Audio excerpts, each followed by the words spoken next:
Therapists of Reddit, what is the number one thing parents did to screw up their kid, so they had to seek help in adulthood? There are a few things. Cried out and other forms of emotional disconnection/neglect. Look into Dr. Bruce Perez's work on the impacts of neglect. Controlling behaviors, it backfires. Have a chunky kid, do not try and control the food. Look at the underlying purpose of overeating. Controlling the access to food will develop an unhealthy relationship with food. Reduce the amount you praise your kids. It's not awful, but encouragement is far more effective. You worked hard on that. You must be proud vs you're amazing.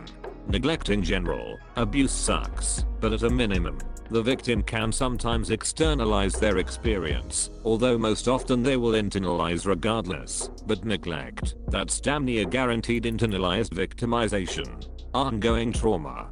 Seeing your mom get a black eye, or getting hit by a parent one time is easier to dismiss than constant abuse/mistreatment. Even if the constant abuse is less harsh, it is the normalization of the behavior. Edit. Whoops. Just needed #1. #1 is my answer. Edit 2. I'm changing stop praising your kids to reduce praising. Praise is important, but only in small doses.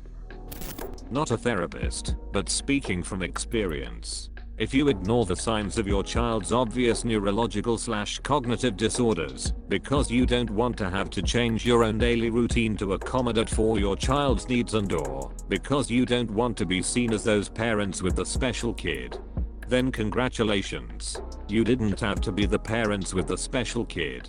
Now you have to be the parents with the special adult who still lives in your house and will require daily care for the rest of their life for conditions you failed to treat in the formative years. Thank you and have a nice day. Therapist here, LMFT. Probably the biggest and most common fuck up I see is parents shaming their child for having their own identity and personal interests separate from the parent or parents. Just support your kid and don't try to force them to be someone they're not. Don't call them weird or tell them their likes are stupid. Show interest in the things they like and let them teach you about those things. Also, don't take it personally if your child is not an exact replica of you. Kids are human, and like all humans, despite all our similarities, there are vast differences as well. You can learn to celebrate and value those differences, or everyone can be miserable. Therapist here also. I see a number of teens in some of the things I have noticed in the population that really does a number on them are parents failing to keep their promises and consistently repeating the promises and never fulfill them.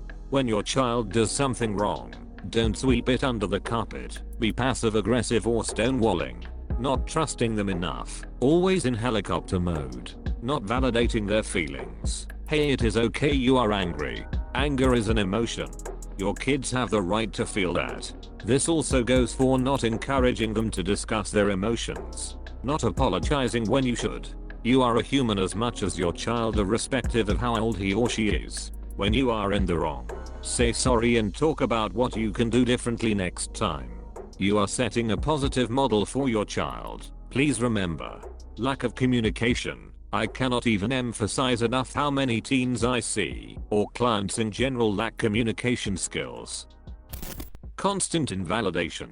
You shouldn't feel sad. You are being too hyper and that is why you are being punished. Seems innocent enough even without context. Shouldn't feel sad is a problematic statement though.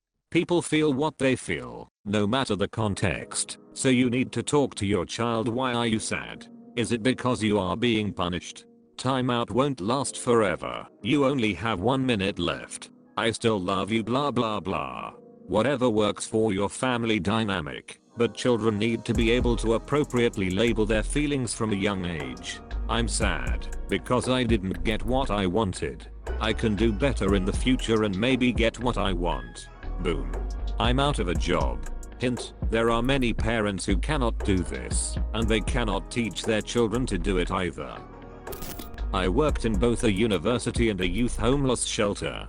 I always tell people, don't make your kids feel like you're rejecting them, and remember that you're there to give them the skills and support they need to live their own life.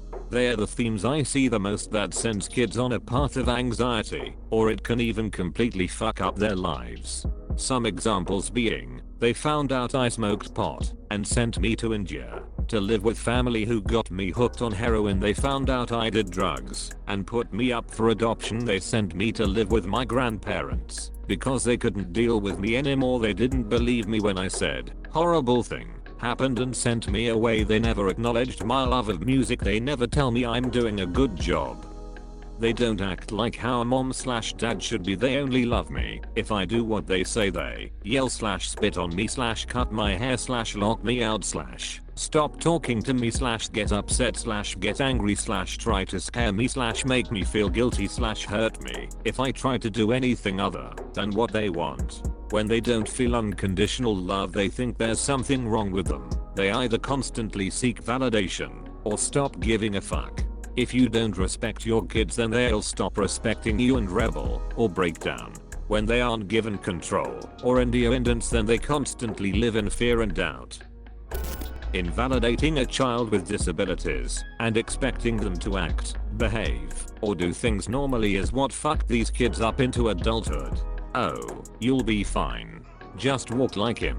You're not disabled, says the parent to a child who clearly has CP. If you would just train your brain to hear things you can hear. Don't ask us now, we'll tell you later, says the parent to a deaf child. Look, daddy didn't mean to touch you there. He didn't know any better. Besides, it's your fault for walking around in underwear, says the parent to a child who's being sexually molested. I'm a therapist working at University of Rochester. Ain't a therapist, but I saw something that filled a criteria. A parent who denies a therapist's diagnosis. One parent I know had a daughter who had mild depression, and his response was no. In short, he didn't believe in depression existing. Fast forward years later, as well as many emotionally scarring occurrences and events with responses of get over it, and the child now has severe depression and the father still denies that depression exists. The father is one of those guys who'll say just get over it to all non-physical issues. Heartbreak, loss of a friend, stress-related issues. He got through it all because he toughed it out while supported by a bunch of sisters and always crying to them and acted like a man. Not a therapist, but with the amount of therapy I've been through I should be by now. Neglect. I was the kid that wore the same clothes for months, unwashed, sleeping in pee-soaked sheets, with fleas, going hungry. Unsurprisingly, I have worked hard for years to overcome super low self-esteem and addiction issues, food hoarding and other self-preserving behaviors as well, active and repetitive mental/physical/emotional abuse. Do I need to explain this? Lack of emotional expression. For example, when a kid gets hurt and a parent says, "You're fine, don't be such a pussy." Or completely invalidating emotions. If a kid says I'm sad and the parent says, "You have nothing to be sad about." It just sets up the idea that what you're feeling isn't right or real or valid, compounded by deciding sharing your internal experience isn't worth it anymore. This one really messed me up a lot. Took years to even be able to label my emotions, let alone tell someone else about them. I used to work as a counselor. The thing that stood out the most to me was the number of people, usually women and the oldest female sibling, who were saddled with the leftover parenting duties the actual parents couldn't handle, whether it was babysitting all the time, being the parent's shoulder to cry on, being responsible for all of the housework, dealing with the financial burden of raising a family. This led to wonderful smart young women who were so used to caring for everyone else, being the rock, that their teenage years/childhoods were essentially non-existent and their adult relationships suffered as a result. From memory it's called parentification, and it is incredibly unfair young people find themselves in this type of situation.